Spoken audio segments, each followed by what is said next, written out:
Hi YouTube, it's Hito. A few years ago I did a Let's Play series for Dungeon Crawl Stone Soup. It's kind of focused on teaching some of the fundamentals of the game, and a lot of people said it helped them learn. Crawl goes through continuous development. It has a new version released about twice a year. And while the good news is these changes have on the whole been a lot better for the game. It's a much better game than it was when I last Let's Played it. It means that a lot of the stuff I teach you in that Let's Play is kind of super antiquated, and you're just going to be playing in some ways that don't make sense anymore with the changes. So I felt it was long overdue that I kind of do a fresh start, clean slate. Let's teach Dungeon Crawl again, but this time not teach any of that other stuff that doesn't matter anymore. It will be a little silly if you did watch all of my videos before. I'm going to be repeating some things because I'm going to kind of once again tailor this to the same audience that I did those videos for, which is someone who is going to be interested in Crawl but doesn't know anything about it, as opposed to focusing just on people who've watched all those old videos and saying what's different. For two reasons. One, I don't have to go back and watch those videos to learn what I need to unteach and reteach. And the second is that if someone is getting into Crawl new, I don't want to make them say, first watch, these 30 hours of outdated gameplay, then come watch this. So Dungeon Crawl Stone Soup. It also has a fancier homepage since last time I did the videos. Links up here. I'm going to put it in the description, but I forget if YouTube likes external links and descriptions, so in case it doesn't work, you can read it with your eyeballs right here. It's a site, you play Dungeon Crawl online. I think online's a fun way to play. You can get spectators who will help you out and stuff. You can also download it. It is, of course, completely free. There's also on this page a link to the knowledge bots. This first link here, which I will frequently reference throughout the game. They are Hansel and Gretel. Hansel is just a spot where for any concept in the game, people in the Crawl community can just leave notes about it. Sometimes they leave kind of stupid memes, but oftentimes there's some quite good advice in Hansel.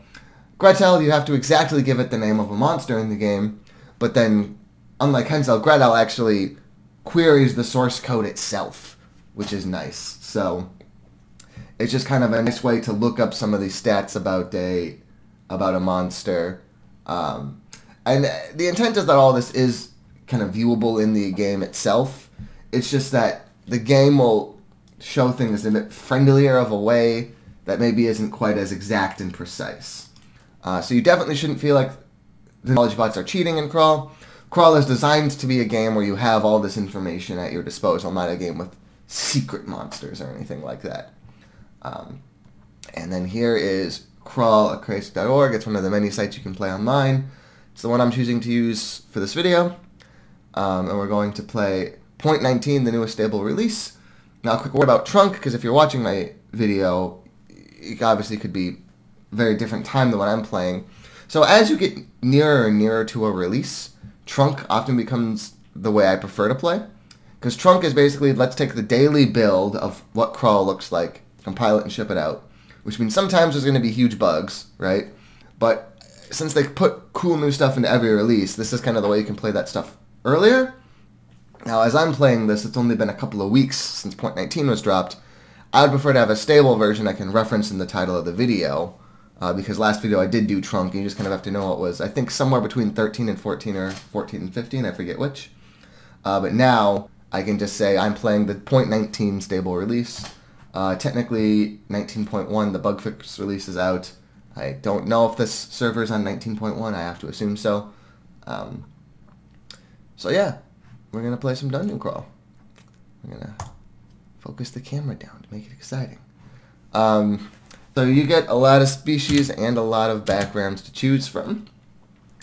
I'm just going to say for this video, if you're watching this and you haven't played for the first time, Berserker is probably one of the easiest classes to start with. Fighters are an easy class to start with. If you really want to get into magic, it should be a Conjurer. They're probably the easiest magic characters to play. But in our case, we're going to play an Artificer. They're competent at using magical devices, so it's kind of an interesting way to teach the game, because a lot of successful Crawl play is about successfully managing your panic buttons. So Artificers start with magic wands to use on dangerous encounters, even from the word go. So it's a good way to kind of teach these habits while not having to get into Crawl's magic system right away, Crawl is a very good magic system, but it also takes a bit of learning, and I'd rather do something a bit more like what your starting characters will look like if you play, you know, these fighter and berserker type characters. So you'll notice that some of the species are now in white and the others are in gray. Basically, for each class, they recommend some background, they recommend some races to play it with. For each race, they recommend some backgrounds to play it with. What's interesting is they're not necessarily reciprocal in this game.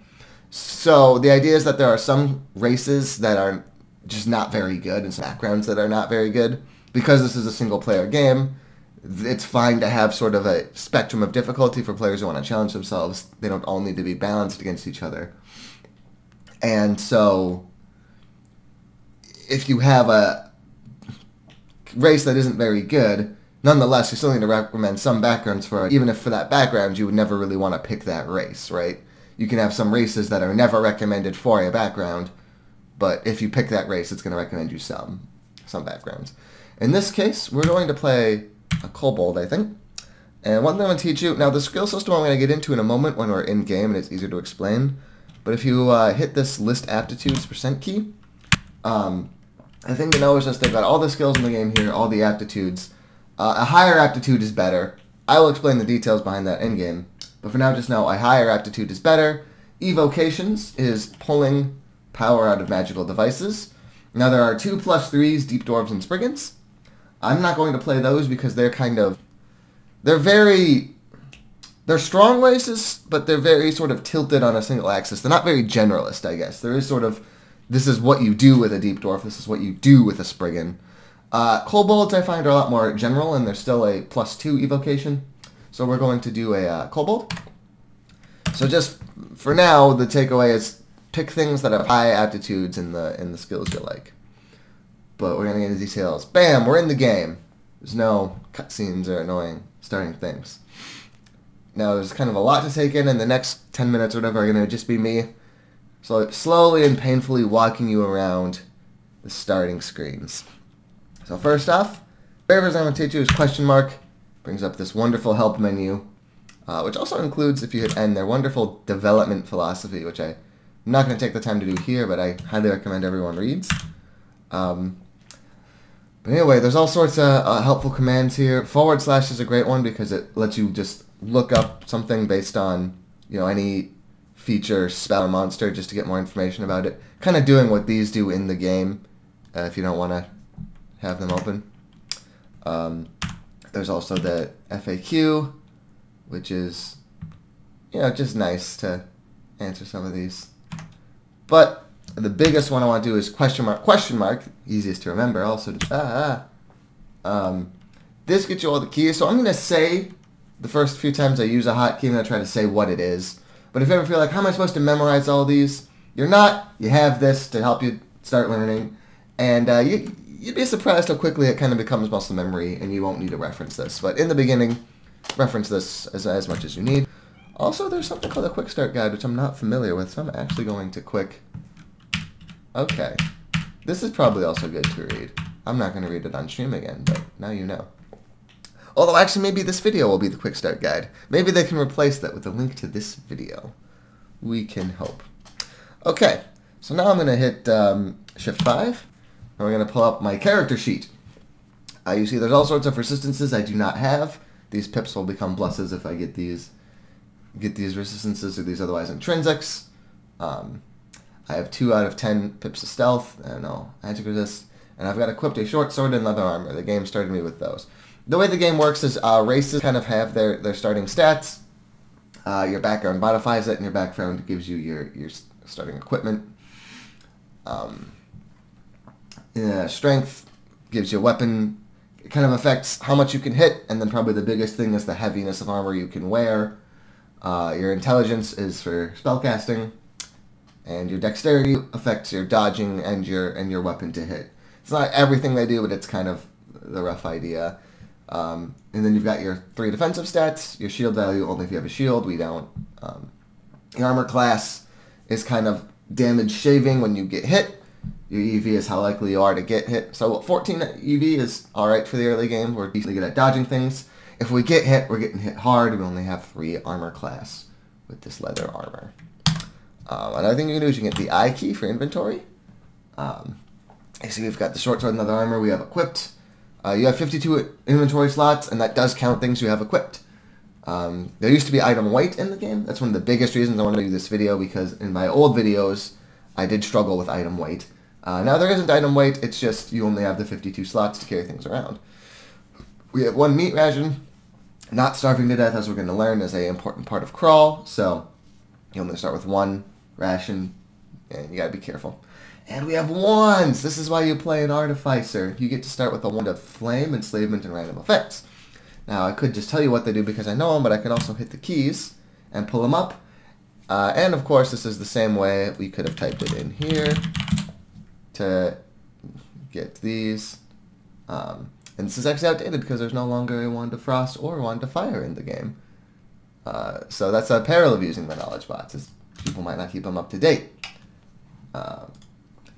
And you could also, of course, if I didn't have one in my inventory, but I still wanted to know stuff about it, I could have done / and item and typed wand of flame and gotten this little description here, which is the same except for it doesn't have the menu coloring prefixes and the fun little quotes they add. So it'll throw a little puff of flame, do some damage. Alright, what else we got? We got a wand of enslavement. We'll get slavish obedience in this. And then we got a wand of random effects, which will just do all sorts of things. Some can actually be good for the monster target, but it is also the highest damage you have available at the start. So you do it when you really need to roll the dice. We've now, oh yeah, I like how they describe that partial names and regular expressions are fine. Another thing to do, so if you go into our character sheet, notice that I've got little a, no such ability, big A, carnivore 3. So what's nice about these is this is the symbol of your character if you were playing an ASCII. It's a roguelike convention that this is the player character. So that there's no status effects. And the little a, if I hit it, I'm not good enough to have a special ability. But if I hit the big A, I get my innate abilities, weirdness, and mutations. And as a kobold, I've got these permanent mutations. I'm small, so I'm going to have troubles with some larger weapons. And I'm carnivorous and can eat meat at any time. So starving to death is a big part of crawl. Most characters, you have to get hungry, and then you can eat this disgusting raw chunks of monsters you've butchered on the ground. So you need to butcher them. Their meat rots over time, but if their meat hasn't rotted and you get hungry, you're like, well, gosh, this tastes gross, but I can make myself pucker down and eat the corpse, I guess. Ugh. But I'm a dirty little trash rat. I'm a kobold. I love raw meat. I eat all the time. I can eat raw meat until I'm stuffed, which means food's a lot easier for a kobold because most races, you have to, the clock starts from, okay, I'm hungry. Do I have a chunk that hasn't rotted yet? And if you get unlucky, you don't find chunks for a little bit, you can get very hungry, starving, and you'll need to eat the permanent food in your inventory, which doesn't rot, so it's much more valuable. Whereas for me, I've got this meat ration, I'm probably not going to need to eat it for a long time, because I can eat corpses until I'm literally stuffed, and then as soon as I become unstuffed and I find another corpse, I can eat it again. I don't need to get lucky and hope that my chunks haven't rotted by the time I get hungry. As long as I'm not literally the fullest, I can just eat them. Yeah. And now, finally, we're going to get into the skills menu when you hit F. Oh my god, there's so much going on here. The first thing to know is the game starts you in auto mode. If you really don't know what you're doing, auto mode does a decent job skilling up the things that matter to you. You see, right now it's going to put 75% of our experience in evocations, 18 into stealth to keep us alive, tiny little bits into stealth fighting and short blades. However, manually mastering your skills is one of the main kind of skills in crawl. So we're going to be playing in manual mode. I encourage you to kind of get comfortable with manual mode, which basically says you enable or disable skills by hand, and it puts as much as it wants into those. Now in auto you can also enable disable skills, but it will have these percentages. Manual is just you activate skills and it goes evenly among them. We're going to play in manual mode, but if you're just starting out and this feels like too much to handle, put it on auto. It's not going to be terrible. You have a lot of other skills to learn when you're starting out anyway. But definitely make it a goal to kind of transition into playing in manual mode. It's sort of the real way to play the game. We also have this nice thing. So especially now, in manual mode, I know I'm training equally among all the activated skills, so I'd rather leave my game up in cost mode, which basically shows the relative cost of raising a skill one more. And now we get into how Crawl's skill system works, and it's lovely. Experience comes in, it gets modified by the aptitude, and then each level of a skill you have gives you a flat increase. So going from evocations 4 to 5 will give you as much extra evocations as going from 5 to 6. But there's diminishing returns in that it costs more experience to raise skills successive levels, even though they've got flat benefits. So that aspect of the Crawl skill system encourages sort of multi-specking, training up lots of different skills. However, it's better. There are always going to be skills that are more important to you than others. So that encourages you to specialize and just focus on the few that are core to your character. So that's the dynamic tension of Crawl, is sort of, I know that these skills are better than anything else I could learn, but I also know that the more I have, the more it's going to cost to get more of it for the flat benefit, whereas I could multi-class into some other things and get kind of cheaper, and then the aptitudes also change how much you weigh that. So in this case, it's telling me to go from 1.3 to 2.3 small blades. It's going to cost me a relative 1.2 of experience, which doesn't really mean much on its own, but I can compare it to evocations and say, well, that's going to take 2.8. So short blades, I've got them both enabled. I'm going to get my short blades up to 2.3 and get the benefit of an extra level of skill of short blades. More than half as quick. So I got confused to say half or twice. More than twice as fast as it will take me to get my evocations from 3.6 to 4.6. And that's because it's got one more aptitude and because it's lower. So in this case, we're going to start by training them both. There's a lot of skills, and in fact, there's a lot of even more skills. When I hit star, there's all these other skills, but like since I don't have any of these ranged weapons, it's not going to bother giving me any of them as options to train but throwing. And I don't have any spells memorized, so I can memorize my basic spell casting. And then you can read with question mark. I can hit a skill, and it will give me some information. And if I hit question mark, it will tell you mostly what I've told you just now. Except there is also the cross training, which I haven't gotten to explain yet. So you see long blades is blue.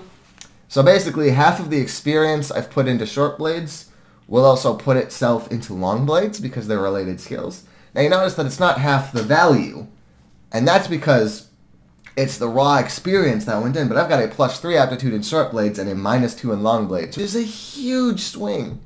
So the experience that it took to get my short blades to 1.3 halved, and then going into this -2 aptitude instead of this +3 means that there's barely anything.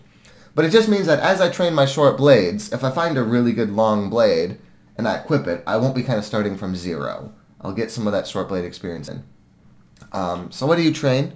The eternal question. It's different for every character, and that's sort of what you need to work on. A good general Crawl rule of thumb is that you should start by training something that will help you kill enemies quickly and safely, because that's the best way to keep yourself alive, is to kill your enemy. And then you should focus on the defensive stats. And the defensive stats are interesting because unlike killing, which can be, for us, evocations helps us kill, a weapon skill helps you kill, for spellcasters there are spell skills. For defense, there's kind of just the big 3, plus shields if you're using shields. Otherwise, it's fighting, because fighting, it gives you a small bit of accuracy and damage for hand-to-hand combat only, and I think all combat gets a minuscule increase. But you take fighting mostly to increase your maximum health, right? That's the main purpose of fighting. And so it's kind of always on the table as a defensive skill. And then most characters choose one or the other of armor or dodging. Some choose both. Because basically armor says you're going to get more AC from armor, but that extra AC is as a function of how much AC it's already giving you. So notice we only have 3 AC. Our leather armor is giving us 3 of it, so we don't have anything else giving us AC. It's all this armor. So even if we did train armor skill, it wouldn't give us much in leather, because it gives you, like, as a percentage extra AC when you train armor, and mitigates the penalties of your armor. You see there's this encumbrance rating. The more encumbrance you have, the more heavy armor will mess up your spell casting, attacking, dodging, those sorts of things. And we don't have much of that either. So the armor skill isn't good for us, and that makes sense. We're tiny, and that's why we've got a bad armor rating. Because we're not supposed to be wearing big armor, whereas dodging... Oh, I hit the wrong key. Dodging affects your chances of dodging all these things. And we've got pretty good EV. We've got a good dodging aptitude, and it scales on dex, which we've got a lot more of than strength. So in our case, we're going to want to trade dodging, but you don't want to generally start with it. Now, short blades are our primary weapon. I notice we just got way more aptitude with that than anything else. If you've got equal aptitudes in a lot of weapons, sometimes I try to not train my weapon skill too much, and I wait to see what I find.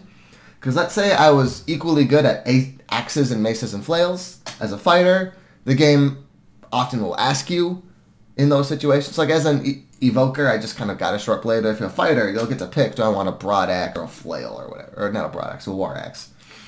And let's say I picked war axe. The game will then start me with some axes aptitude or skill. But let's say I've got equal aptitudes and I find an enchanted mace on floor 1 that's really good. Then maybe I'd want to switch into maces and flails. In this case, I know I'm going to do short blades because the aptitudes are so skewed for that and anything else. So I'm just going to start training it right away. And then I am playing an evoker. This is actually already pretty good for the early game, but I'm going to get a bit more. And for how much I'm going to train them, I'll get to that in a second. I do want to start playing Dungeon Crawl eventually because this has been a lot of preamble. Hopefully, very educational preamble. So right now we're going to train these. At any time you can switch them. It's free to do, so if you're about to kill a big guy, you can, in the middle of combat, switch where that experience is going to go. And nothing is stopping you. We're going to move. You can use the numpad. I hope you have control with the numpad. There are also the Vi keys. The Cuban. That's, if you've learned it, it's easy. A lot of people have trouble learning it. Because it's sort of like the weird demon child of WASD. And I've never gotten good at the Vi keys. I've tried because I used to have a laptop with no numpad. I never got the hang of it. I used to use my numpad. I hope you have a numpad. Okay. If you click a door, you'll open it. You can close doors behind you. It's sometimes useful. Now I'm going to teach you about one of the most wonderful keys in Dungeon Crawl, the O key. O is auto-explore. An algorithm moves me around until something of interest happens. A door creaked loudly. I opened the gate. I found a spear, and then the game stopped me to be like, hey, now that you see the spear, maybe you want to pick it up or something. I'm going to stop the auto-explore to let you know you found a spear. And then I just got a golden potion. And this actually gets into one interesting faster crawl. It also says G, a golden potion. That's because it's in my inventory already. Why didn't I do it for the spear? Well, the answer is that the game has these auto pickups. So you see that some of these things have pluses and some of them have minuses. Now the game actually does a very, very good job of assigning these by default. You can change them in this menu if you need to, but when you're starting out, you should just trust the game to be telling you things. In this case, I'm an obligate carnivore. I can't eat bread or fruit, so I'm not going to bother picking them up. For all the other permanent food, a pizza, by the way, will often have meat on it. That's why a carnivore can eat the pizza. For all the others, there's kind of no reason not to pick it up. So the game will just automatically put it in my inventory when I walk over it. Unless I'm in a scenario where it thinks it'd be dangerous to auto-pick up things. Because it does take a turn to pick an item off the ground. So if I'm in combat, then I won't auto-pick up things I step on. Because that would be annoying to walk on a potion and then waste a turn picking it up. I have to walk away from potion or something. In this case, because an unknown potion, I want to pick them all up. If I ever identify which potions are potions of blood, I don't want to pick those up. Because I don't want to drink blood. Because I'm not a vampire, so that does not help me at all. And you see, it's got all the... and so that's the idea, is that I don't auto-pick up weapons, but I do auto-pick up potions. And of course, you can drop things for free at any time, so like auto-picking up the spear would have been bad in any way. It just would have been a waste of turns, unless I actually wanted it. Which is why auto-explore stopped to show me it, but it just did it. Whereas for this, auto-explore put it in my inventory, I walked over, picked it up, and then it just let me know you've got a golden potion. Now, what does a golden potion mean? What does it do? I looked up the ones, what they do. What does this do? A dose of unknown liquid. Ooh. So the identification system in Crawl is different for a few different things. So you see, I can find unknown wands, potions, books, scrolls. I think that's it. Jewelry. Okay. So jewelry, you've got to put it on to learn what it does. Wands, you learn what they do when you pick it up. Books, you learn what you do when you pick it up and can read the title. The interesting one, scrolls and potions. So potions are going to have colors and scrolls are going to have these kind of auto-generated magic gibberish on them. I don't know what they do until I either drink them or read them. I can look, so by here I can minus the toggle to unrecognized and see, okay, well these are all the scrolls that can exist in the game. These are all the potions. So this golden potion is one of these. I won't know unless I drink it. And every scroll I find is going to be one of these. I won't know unless I read it. But once I do, then for the rest of this character's life, right, so golden, this isn't random trivia I can look up on the internet. There isn't a thing that golden potions are in Crawl. But for Hito the Charlatan, for this specific character, once I learn what golden potions do, every other time in the game I find a golden potion, I'm going to know what's in it. So the question is, do I drink it now and learn what it does? And the answer, most Crawl players agree, is no. That's called quaff IDing, right? And this is read IDing if you read this. The thing about potions is there are a few kind of key potions. So Cure Mutation's a very important potion because some monsters can give you bad mutations, and you might want to get rid of them. And you don't want to drink a potion of mutation, which can give you bad mutations. Let's know what you're doing. Generation will kind of injure your character's stats. That takes time to fix. And just there are a lot of very valuable potions like heal wounds and haste and invisibility. You wouldn't want to waste by drinking when you didn't need to. Just learn what it does. And one of the most common scrolls we're going to find is called the Scroll of Identify, which lets you just learn what's in a potion without doing it. And it just so happens that there aren't quite as many super valuable scrolls that as there are potions. So it's generally better to learn what a scroll is by reading it and save your identifiers for your potions until you're kind of out of potions to identify. So for now, we're just going to keep this golden potion in our pocket. If we get in a situation where we die, like we're like guaranteed to lose pretty much, we might drink it and hope it's a good effect. Otherwise, we're going to hold on to what we've got identified. Explore some more. Here's our first enemy. So here's one of those scrolls talking about. Oh, swash, squish, zuquish. I don't know. But also our very first enemy. It's our brother, another kobold. We can hit X, which goes into the look around mode. And then you can hit V on top of him to get these stats. You can see he's got about 3 HP. He's not nearly as cool as we are. Now, if I also wanted to, I could look him up here. And I would get, you see pretty much the same stats here. But in this case, just instead of saying normal EV, it's going to give you the number. Now, for most players, obviously, this is going to be almost more valuable. And it also has the this looks easy, which is relative to our level. But sometimes you'll want some of the things here. Like, for example, it's intelligent, but here the game's letting you know that it can wield weapons, use items, and open doors. Now, there's one very important thing about this 4 damage. Because one of the times people might use the knowledge bots is to try to do exact math. Like, can I survive one more hit from this guy? Because that's not something they'll tell you here. They don't tell you here because it's really easy to get it wrong for a few reasons. Characters with high AC get some guaranteed damage reduction, where basically AC is sort of you roll against a monster's damage to reduce it as it's coming in. And with heavier armor, you can get GDR, which means basically that your roll can never be 0. You always reduce at least a little. But there's another way you can really mess it up. This 4 damage, this kobold's got a dagger. Well, it'd be kind of weird if the kobold was wielding an axe and it did just as much damage as the dagger. And the answer is that if you can use weapons, this is sort of your intrinsic damage that gets added on to the weapon. Well, daggers do 4 damage. So this kobold can actually do 8 damage in 1 hit to me. Now, it's not that likely, because he'd have to kind of get his max damage roll and he'd have to hit me at all. And I still wouldn't die from 1 hit. But you got to keep that in mind, that it's possible. He's also sleeping. So we've got these 2 ranks of stealth, which is not much special, but we can try to kill him in his sleep. If you hit an enemy in his sleep, you'll do bonus damage. Now what's nice is that short blades are the best weapons at damaging things that are sleeping. Daggers are the very best of all, which we don't have a dagger with short sword. And when you get something that's sleeping, you get bonus damage that sort of, you take your short blades or your weapon skill and your stealth and you put them together for the stab damage. So if he doesn't wake up, which he did wake up, we would have gotten that bonus damage, but we didn't. So now he's shouted.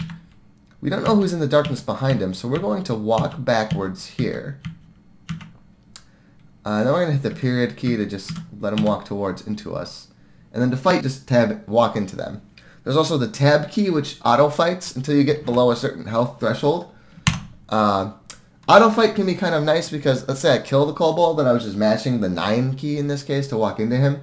Well, then maybe I would have walked into someone else I didn't want, whereas tab was always going to take the next action to do a fight. And we got our first kill. We took 1 damage. If I hit the 5 key, I can rest. 5 is rest because of your numpad. You see walks in different areas. 5 is to walk to where you already are. So that's why 5 is this sleep key. And we're going to rest up. And there's another guy. We're going to kill that rat. We're going to auto-explore into that scroll. And you're now seeing the very basics of what the floor crawl is like. Now these daggers, if it just says a dagger, it means it's not magical in any way, except it could be cursed. But it can't have any good magic. Okay, this guy's throwing rocks at us. What a jerk.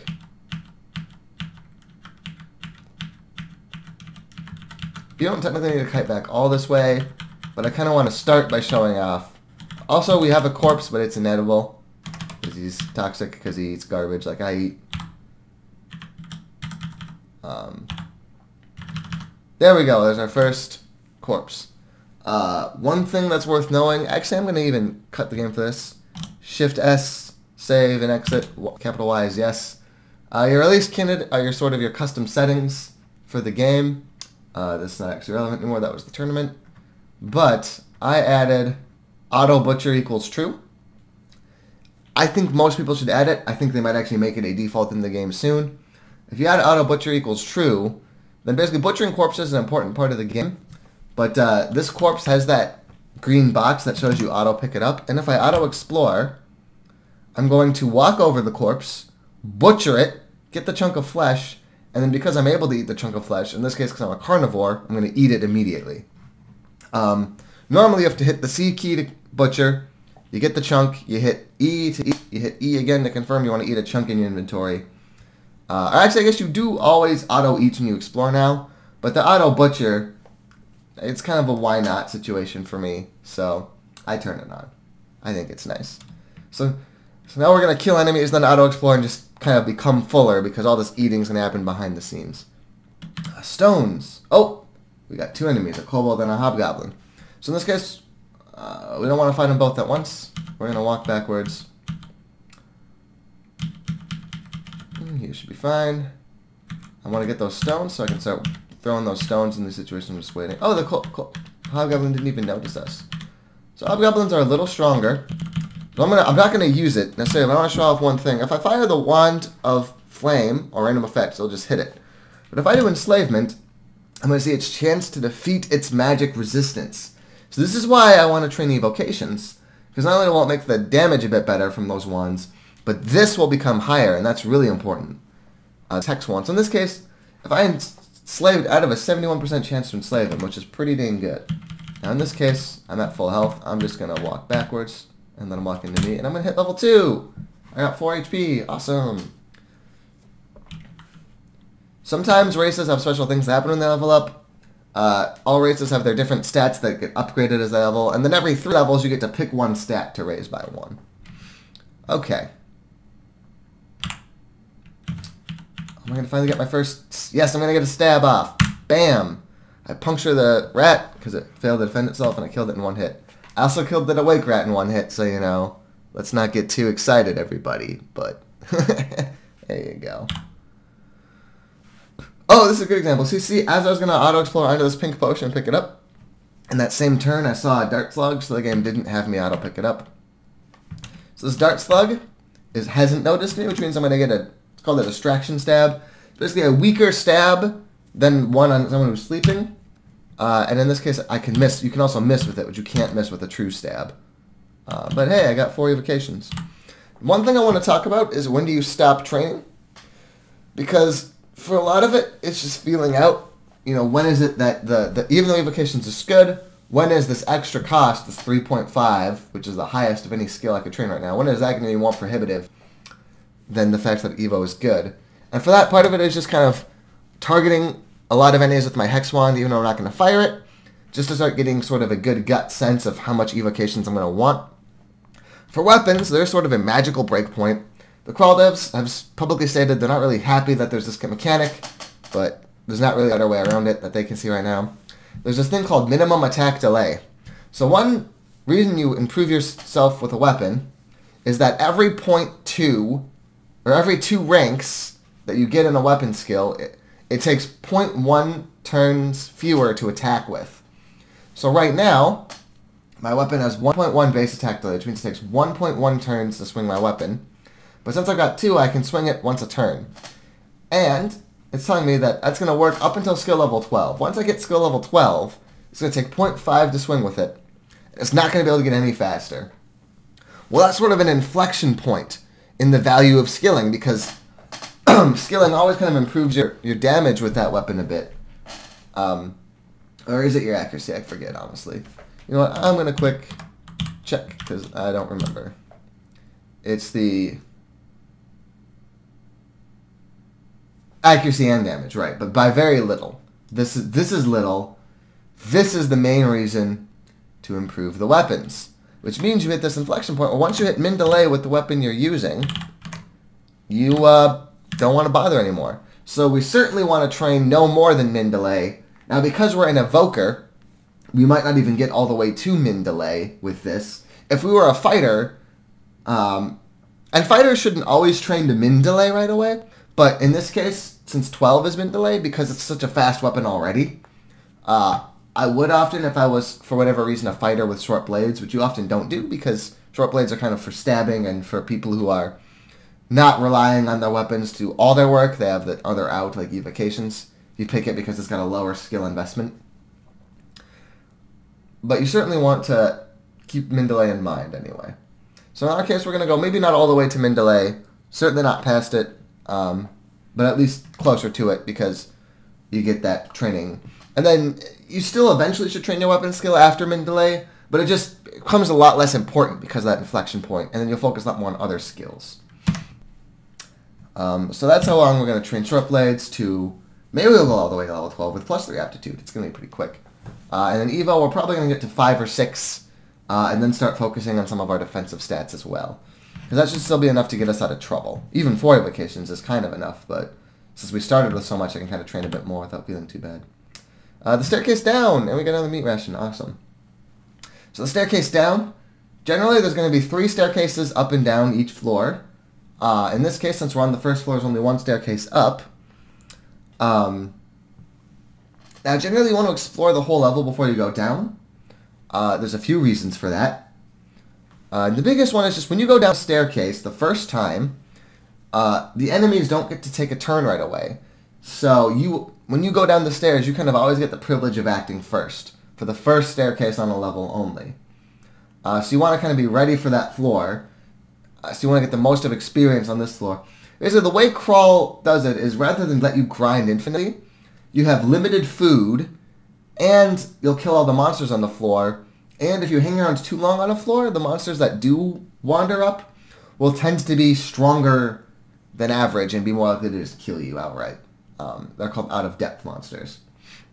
So you generally want to explore kind of the whole floor and then go down as a general rule. Obviously, all the rules in Crawl are going to find out exceptions, but kind of as you're learning it, focus on clearing out a floor, then doing the next floor, then doing the next floor, and so on. So we don't want to go down the staircase quite yet, because we're not kind of speedrunning or anything. It's also good to explore the whole upstairs, because sometimes you'll go down the stairs, you'll explore a bit, then there's something threatening you need to run from. And you'll need to run up a different staircase than you came down on. Well, if I haven't finished clearing this, I might be, 2 health left, like, oh my god, I gotta get the staircase, I gotta run away from the scary guy. And then I walk up into more frickin' monsters. I mean, it's always going to be a possibility, but I can minimize the possibility. Stab! I can minimize the possibility by having cleared the entire floor so that it's only whatever things wander slowly up into it. And I'm not going to be going to a pack of monsters that was just there. I'm going to manually butcher this one just so you can see what it looks like. I hit C to butcher. I have 3 chunks of flesh. I hit E, ask me if I want to eat. You see this says YE, because I can hit Y, but then just to make it quicker, it's also going to let me just hit E, and I'll eat a chunk. I can also auto-explore, and the game will, since I'm safe, eat all my chunks for me first. Now I'm full. So what's interesting about being full is that there's like full, very full, and engorged, and if you aren't a carnivore, you almost never become full, which is really kind of sad, that you'll go your entire life in the dungeon, you'll never be full, because you can only eat meat when you're already hungry, and that never brings you to full. It's just from hungry to nothing. And then you generally only eat permanent food when you're like near starving, and like, well, I didn't find a corpse this time. I better just eat this ration so I don't starve to death. So I'm going to be full. Poison. Oh, I almost forgot. Yeah, I wanted to pick up the poison needles, because if I find a blowgun, blowguns trigger off your throwing aptitude, which we have +1 in. And blowguns can be really strong. And we also just want to have some rocks to throw at people for those situations like before, when we're just kind of sitting around and waiting. We're not necessarily going to train our throwing. We might later. We're not now. But just to have it, it's free damage. If it does 1 or 2, you never know. It's kind of why not in those turns when we were just hitting period and waiting. Although in this case, I'm not going to do it because when you throw a rock, it has a small chance to mulch, which is the word for just break. So we don't want to throw rocks at things that are like absolutely trivial, like these bats. So now you can see, like this is going slow because I'm explaining everything, but you can see here how kind of quickly the rhythm you can get going if I wanted to just hit buttons and play, hit buttons and play, hit buttons and play. Now I'm trying not to do that too much because I think the whole point of my videos is that I'm taking the time to explain things. There's a lot of people who stream on Twitch and stuff that you can just watch really good players play. I'm not even as good as some of the players on Twitch, but I feel, trying to be a bit more explicit than most people who play on Twitch and such. But I just kind of want to show, when you get in the rhythm of it, it can go very fast. Now, level 3 is I'm going to get to train an attribute up. What do you train? The general rules of thumb, you train strength if you're trying to get into the heavy armor game, and you generally want to be at least a couple of points of strength stronger than the encumbrance value of your armor, which in this case we're fine. We're in leather, which is 4 encumbrance. We have 9 strength. We don't really want to get in the heavy armor game because we're already pretty low strength. We need to put a lot more strength to get any heavier than maybe 1 or 2 levels of armor above what we're in now. And we've got that -2 aptitude anyway. Int, you generally want to train, if you're into spellcasting at all, intelligence often gives you the most bang for your buck.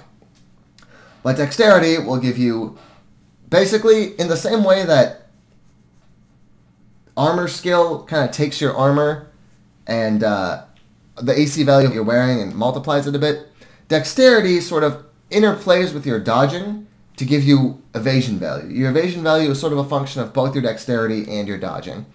And it makes you a bit more accurate, it makes you a bit more stealthy. So for us, dexterity is what we want for now. And if we find a good spell book, we'll probably transition into some int. We're probably not going to level up our strength ever. We didn't get an extra point of evasion value there, which is sad, but yeah, in general, it's nice. Auto-explore, get those 2 chunks, because auto-butcher, you get a potion. Well, we're kind of stacking up a significant thing. Now, remember when I said potions, you want to wait on drinking, you want to get identification scrolls. Well, shouldn't I read scrolls right away? In the answer is, well, I'm comfortable read IDing scrolls. There are a few things I like to wait for. And one is to be on the 4th floor, because another system we haven't even started to talk about yet in Crawl is that 2 of the 3 major choices you make, species and background. The 3rd one is what god you worship. Now there's a few exceptions. You can play a demigod, a god on Earth, and you don't get to worship another god because you are a god. Or you can play a zealot, which is a character who starts with their god as a warrior of their god. But for most characters, you don't start with a god. We don't. We need to find a god. Gods are going to have altars kind of scattered throughout the dungeon. You need to find an altar of a god to pray at it. If I hit Control-O, these are all the altars. I haven't found an altar to any of these gods. Right? Now, on somewhere between floors 4 and 7, now this may sound like spoilery bullshit, but as soon as we hit floor 4, it will tell us. It just doesn't tell you everywhere you can find a branch off the dungeon right away because it's overwhelming. But of course, the bots will generally have your back. So if I say temple, say the temple is floors 4 and 7, So I generally like to wait until floor 4, because one of the scrolls you can find is called Magic Mapping. It shows you this map of the whole level. And so if there is the temple, you want to find it right away, because gods will give you piety generally for killing things or exploring things. So I like to have it on the first floor where I could be, you know, potentially finding anything. Or, not, like, the first floor where the temple could be is when I'd like to start re-IDing all my scrolls, because if there is magic mapping, it'd be nice to know right away whether or not the temple is there or not, because if it's there, I can go to it without exploring the rest of the level. And if it's not there, sometimes what I'll do is I'll clear only little parts of the floors, and I'll keep diving down until I find the temple. This is contingent on how strong a character is, because you don't want to die doing it, because each floor is sort of successively more dangerous than the last, at least on average. Although, since it's all kind of random enemies, sometimes the enemies on a floor can be more dangerous than the ones below it, but the ones below it were rolled at a slightly higher chance to be more dangerous anyway. But anyway, so sometimes I'll kind of minimally clear until I get the temple, and then I'll go back up and finish doing the floors fully, so I can be getting piety and exploration. That's one reason. Another thing you have to wait for, doesn't matter for us, one of the scrolls is recharging, which puts more charges than a wand. So I don't like to start re-IDing all my scrolls until I have a wand. So I'll get value out of that. In this case, we do have wands. Not particularly good ones, but still something. Yeah. So we're going to wait on floor 4 to go through these, at least for now. Now, another thing that's worth noting is that different potions and scrolls do have different probabilities. So you kind of start getting a sixth sense as you start playing the game of, like, if I find 3 of one potion right now, I'm going to suspect that it's likely to be a curing potion, because they tend to be pretty common in the early game. And if there's a lot of stacks of a scroll, it's got a good chance to be either remove curse, which will just, if you pick up, sometimes you'll equip something, it will bind itself to your body because it's evil and cursed. Remove curse removes that, everything that you have on your body, let you take them off. Another common one is identify. So if I see a big fat stack, I might suspect it's identify and not magic mapping, and read that one before floor 4. But for now, we're not going to. And hey, we finished exploring. We hit O. It said, nope, I've looked everywhere. That doesn't mean there's nothing left, because a monster could have wandered up or whatever. But it means that right now, there's no physical space that we haven't seen. So we're going to go down. I could have walked down the staircase. You can see there's these purple boxes. This was the one thing I realized I didn't explain. So if I hit Shift X, this goes into the... So X is kind of the look around on my frame of reference. Shift X is the unbounded. And if I hit the down staircase key, which is greater than, it will actually cycle between each staircase, which is a really kind of neat feature. I didn't explain what this is when I came across it. This orange one, this is what's called an escape hatch.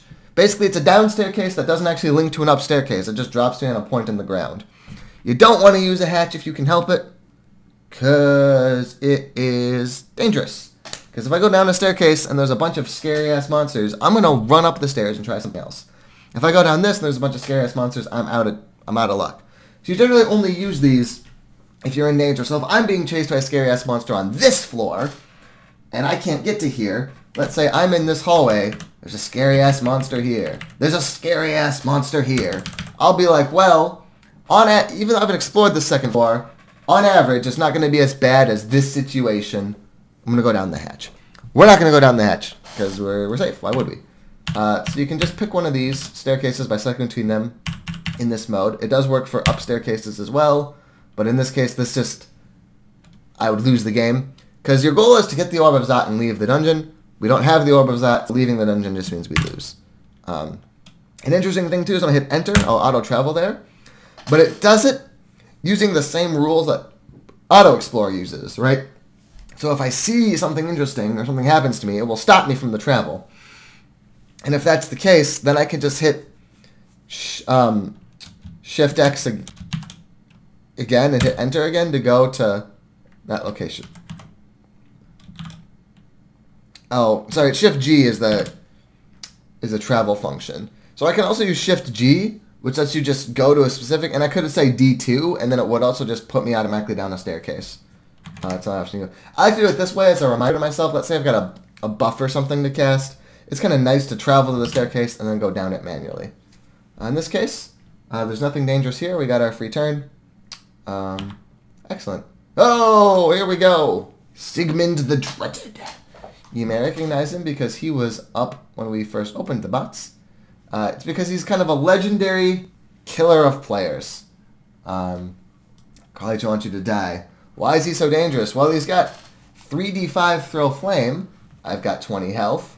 That could do 3/4 of my health in one hit from range. Unique can turn invisible, which makes him much harder to hit. And he can kind of just get free messing with you. As well as 5 damage. And he always carries a scythe, which is 14 damage. So he could do 19 of my 20 health on one hit. Sigmund is Bad News Bears. Now, if I had seen Sigmund, like, here, I might have tried to go for him. Because if I can get a stab on Sigmund, that might kill him. However, I do not have all that much stealth. You've kind of noticed me walking. How much of him? He's very likely to wake up when I do this. I can look and say, what is my Hex Wand? I do have a 63% chance to enslave Sigmund, which is pretty good. Unfortunately, you can't command your slaves to kill themselves. So, it's no good enslaving Sigmund until I find another dangerous monster and I can make them fight to the death. So for now, what I'm going to do is I'm going to step out of sight. And here's another cool feature of Crawl. If I hit Shift X again, and I hit E, that's exclusion. Everywhere that can see this square, auto travel won't put me into, and the game will prompt me and ask me, am I sure I want to do it before I go in there? So now I can just keep merrily auto exploring. But the game, oh look, I took one step in E, but the game isn't going to put me in the Sigmund, and I can just kind of take some time to figure out what I want to do with him. Also notice I heard an angry hiss. I know there's going to be a snake just around the corner here. So I'm going to step one. Oh no, it's a gecko. Snakes are fast, so I wanted to make sure I was in the hallway for a snake. Oh, and there's an adder. So adders are one of the most dangerous early game enemies because they're fast and they're poisonous. And the way poison works, I'll go ahead and pull up the adder here. So he does 5 damage, and he does another 4 to 8 damage over time with poison, which means 13 in one hit is an insane amount of damage, even though he isn't, even doesn't do it immediately. And if I get lethally poisoned, I'd have to just drink one of these and hope they're curing or healing. In this case, for now, we're going to start by throwing a rock and missing. So we might very well need to start using our wands against these guys. We can quick check enslavement to 63%. We'd probably just fire puffs of flame, because adders do a lot of damage, but they are not that healthy. In this case, this adder's got about 11 health. But until he hits us, because we are pretty evasive, we will just sit and kind of swing at this adder. And he didn't poison us with that bite, so we can kind of keep going. And then the first time he gets us good, there we go. That one poison, he only did 1 damage to us, but all this poison is now in our system. It shows it's red because it's like more than half of our remaining health or something. I guess not quite that, but it's a lot of poison. So now we say, alright, no more messing around. Evoke a Wand of Flame. Boom! Lots of damage. And now we can probably just try to stab him for the win, because it's not going to really do any less. Like, I think 1 hit from the sword should be guaranteed to kill, so there's no point in needing to use the wand charge again. There we go. We killed the adder. He was a yellow name, which means he's kind of extra dangerous. Red names are very dangerous. Yellow is kind of significant challenge. White names like this are average, and then gray names are trivial.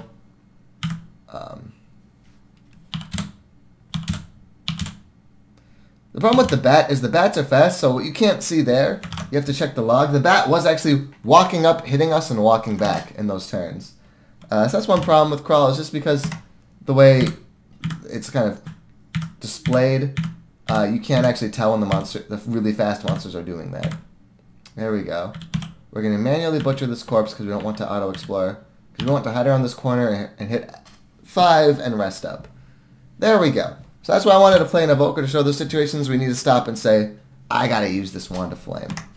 We might have been in trouble. Okay, we're going to be able to stab this cockroach? Nope. But he's weak. Scale mail. So this is just an example. When you find other armor on the ground, you can stop and say, this is base armor rating of 6, encumbrance of 10. So remember I said my rule of thumb is you generally want to have at least 1 or 2 more strength than the encumbrance. So we don't want to weigh this, but I'm going to show it off just to be instructive. Right now I'm at 3 AC and 14 evasion. Now I'm at 6 and 11. So on the whole, the scale mail would be better to wear than this leather, except I happen to know that if I do a lot of attacks and stuff, I'm going to get a lot of misses. Now, if you watch the log, it will tell you here, which I guess I've never said. I've pulled this a few times. It's Control P. In the log, right, it will have these warnings that say you failed to because of your armor. Oh, shit! We found Terrace the Incautious on the corner. He is Sigmund. He's just he's a unique like Sigmund, where he's a named character. There's only one of him in the like 1 or 0 that you'll find in a given playthrough. And he's dangerous, not quite as dangerous. He's a yellow name. But we turned the corner and caught him sleeping, and we have a short blade. Bonk. Now in this case, if we had been a stabbing focused character and we had a lot of stealth skill, and especially if we were using a dagger, not a short blade, that would have been a kill. I just want to point that out, that stabbers, that's kind of why you play them, is because those situations, path on the corner or sleeping, it's a one-hit free kill. We didn't get that. We did get him to be pretty weak. And now, we're going to quick cut her on the corner, make sure he doesn't have any friends. Alright, so his mace did a lot of damage, so we're going to finish him off with the Wand of Flame. Boom! So now we're down to 11 charges of the Wand of Flame. It's a shame. If we hadn't found him around the corner in with the stab, I was kind of hoping it would do more damage, actually. Ooh, there's a pack 'em. I'm going to kite them part by part here. But if I had not had that chance, I probably would have just gone to enslave Terrence and had him fight Sigmund. Oh, here's another unique. It's Robin. Robin of the Strong Arm. He's a mountain hobgoblin who throws goblins at us. So here's how you deal with characters like that. We're going to stand here because now we kind of take this pack in parts. We could try charming. The problem is Robin is only really good because of the throwing allies aspect. So I don't know how much enslaving Robin to fight Sigmund would actually help. I feel like Sigmund would just trash Robin. So we're just going to kind of slowly kite to the... Oh, shit. So then we're going to kite to those upstairs. But then Robin actually managed to throw the goblin behind me. So now we are in a bit of a pickle here. I don't want to blind go down the stairs. But the question is, what do I do?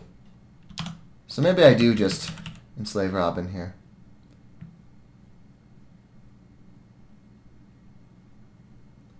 You know what? I do have 18 health left still.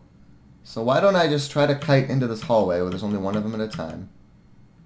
Nope. Okay, didn't work and I accidentally... Problem is, I can kill the little ones and Robin. I just need a break in between them. So I could just enslave Robin. It's a bit wasteful. But dying would be very wasteful. So yeah, why don't we just... be safe. So now Robin has this aura. Robin Charm. It's not forever. It is a temporary enthrallment. But it's enough now. I'm just going to kind of... push, push. Wow. That goblin did a lot of damage to Robin.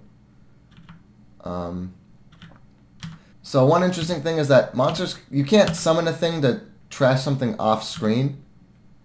Just sort of the way it works. So you do need to make sure you can see the enemy that your charmed ally is going to hit. Just because there used to be these degenerate builds where you'd get a ton of summons and then hide and just hit past time till the game is over. T is the command ability. We're going to command Robin to attack this goblin. Okay, we're not going to butcher that. And now I'm going to command Robin to retreat to this direction. I guess it has to be somewhere I can see. So, Robin, retreat here.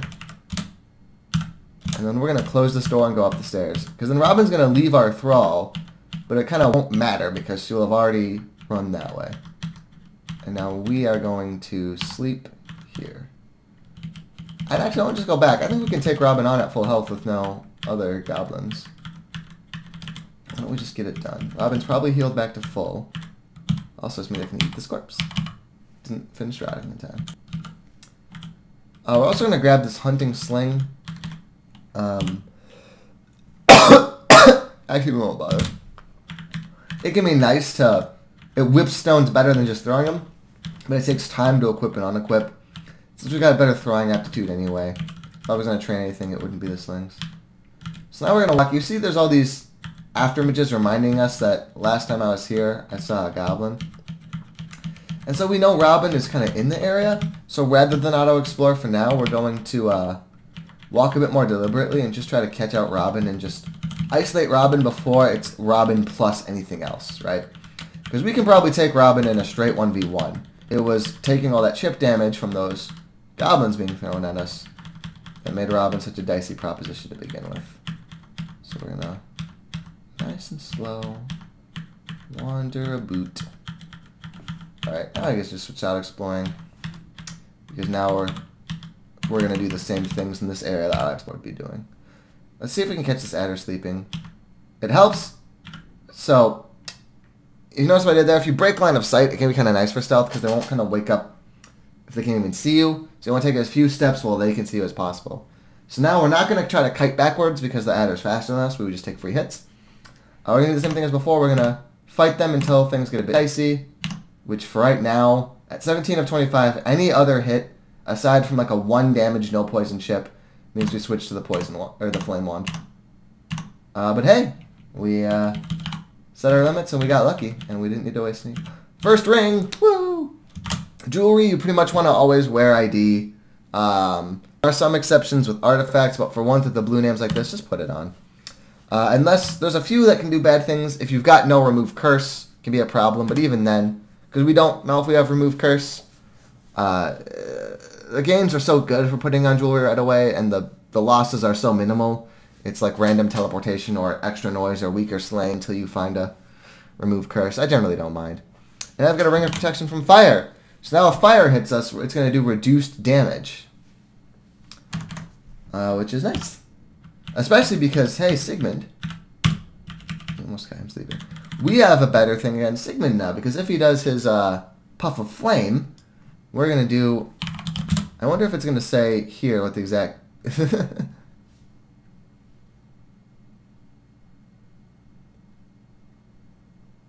Yes, so you can see here, this is kind of hard to read, but it's saying if you've got a minus resist, it's 150% damage. If we've got 1 resist, it's 50. With 2, it's 33. With 3, it's 20. So now, Sigmund's Throw Flame is going to do 3d5, all divided by 2 at the end. He still has his magic dart, which can still 2-shot us. Oh, wait. Barely not. Technically speaking, we would have 1 health left after 2 max damage magic darts. Still, the point is, he might use that wand of flame, not realizing he should use the dart, he might use the puff of flame, not realizing he should use magic dart, and we'll just get a lot of damage reduction. What's funny about these guys is they're kind of the polar opposites. Where the adder, who notice now that we're level 4, is now a white name, not a yellow. Who's easy and does the big damage. Worms just do a lot of damage, but they're slow. So there's almost no reason to get killed by a worm. You just walk away. But they do 12 damage. So we're going to kite back from the adder just because he's fast, but we can kind of go kite a little bit, you know. Oh, that's bad. We can take 1 more hit. Oh, goodbye. We're going to butcher this because we can still butcher it and pick it up before the worm comes. And now we're going to kite back into the areas we've seen before. And the worm didn't follow us. Excellent. Excellent. Okay. We can get a distraction stab on him, but we missed. And... It's the beauty of worms being animals, is that if that was a kobold or something, that wouldn't have worked, because they can open doors. But worms can't open doors. Shit, nerd. So we can just kind of keep doing this. And so even though he's damaging... We don't need to bother, like, you know, using a wand and making sure that we, like, we can kind of take more damage against a worm and not focus so much on preventing its damage. Because if shit gets sour, we have such an easy panic button because it's low and it can't do doors. Except for this very situation, which is a problem. So now we can't get away. So we're going to kill the roach first, because we're going to take the escape hatch up if we get in that bad situation again. But we got it. Awesome. Now we're going to explore, because remember, Sigmund might have woken up and wandered around since then. So we are going to switch from auto-exploring to just manually path around some of this stuff. To go to Sigmund near the end. We still haven't quite figured out what we're doing about that boy. I definitely, with this resist ring, feel better about my chances v Sigmund. But still gonna have to have something more dangerous, I find, here to either enslave Sigmund to fight or to enslave it to fight Sigmund.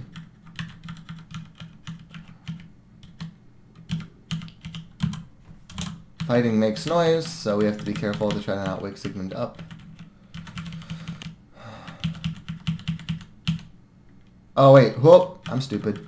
I kind of just got so distracted there that I got to 12 HP, which means the worm could have killed me on that very last hit it got, but it missed instead. Okay, now we're gonna go back to walking this one. Yeah. Robin is still somewhere here, right? And now that I've got this resist, I feel like if I enslave Robin and have Robin charge in first, that should be enough for me to feel comfortable fighting Sigmund. Especially because I've got that random effects wand, which can have really powerful damaging, and if it does something really good, I can just run away. Because basically random effects can sometimes like haste or make your enemy invisible, but it can sometimes just do huge bursts of damage. Yes, so why don't we go for this? Since the enslave is timed... Oh, except this is bad. I've got to start the enslavement now because otherwise I'm going to be tanking the free hits from Robin while I deal with all this stuff. Okay, so Robin's unenslaved, so I'll have to waste another charge. Oh well. Why are there so many little shits still wandering about? Okay.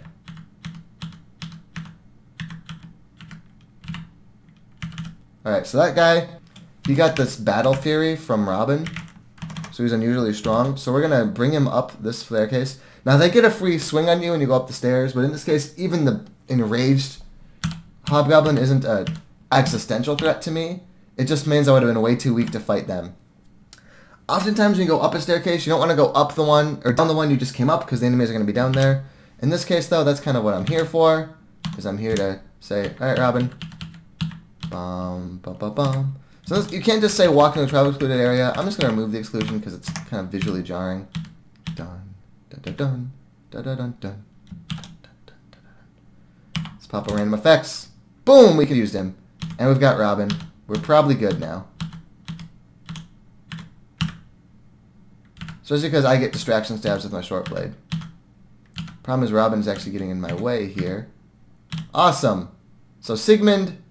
Oh, damn it. So I came up to get the stab, but now Sigmund is,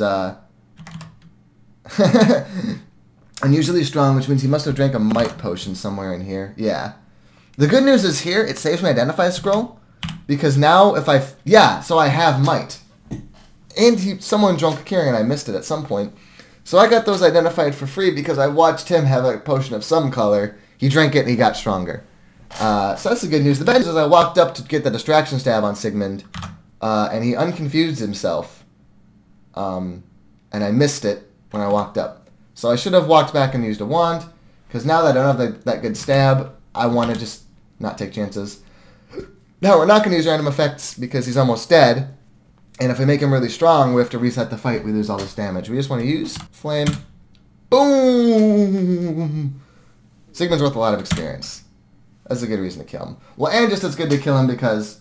Right, there are some upstairs near here. Let's say I was running, I ran up the stairs, I found Sigmund. You know, it's game over, Reno. We're going to sleep up. Alright, and now we can just hit O to explore because we've got a dead Sigmund and a dead Robin. So, hey-o.